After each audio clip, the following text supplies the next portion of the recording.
Today's Mini Golf Monday features the second of our two new holes, Persephone's Play. This new hole was designed by Priscilla and Gabriela Lloyd, who work as part of the exhibition team at Cranbrook Institute of Science. Their design is inspired by Cranbrook's Greek theater. Cranbrook's founder, George Booth, was the first president of the Detroit Society of Arts and Crafts, which would annually put on outdoor plays for their little theater department. These performances gave birth to the idea for the theater at Cranbrook. The result is a neoclassic amphitheater designed in 1915 by Marcus Burroughs, with an open-back stage with a view of the pool and the bathhouse.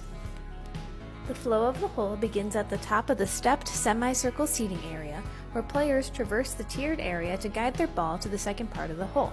Players are watched over by miniature Persephone, goddess of spring and queen of the underworld, as they try to make par at this unique and historical hole.